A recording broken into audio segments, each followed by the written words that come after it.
How does a motion to settle differences work between spouses? Well, what happens is you're not just allowed to file for divorce, or you're not allowed just to file for custody. You're not allowed to just file for child support. You're not allowed just to file for equitable distribution of your assets and debts, right? What has to happen first is you file a motion to settle differences, and this can be done in either the Rabbinic Court or in the family court. And after you've filed this, then what happens is you get called in to meet with a social worker. Okay, both parties have to come. It's like a court hearing. And when the parties have come, then what happens is that after they've come, the social workers have what's called a pikishat mahut.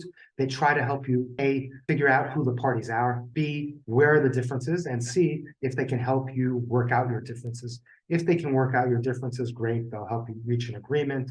It'll get filed, and your case will move forward. You won't even need to go to attorneys, etc. If they can't, then what happens is eventually the case file will be closed. It might be closed early. If they see that people are each other's necks and there's no hope, they might say, hey, we're closing this file. Or they might say, hey, it's going to stay as long as it can stay open, which is up to 45 days. They might have other meetings in there, etc.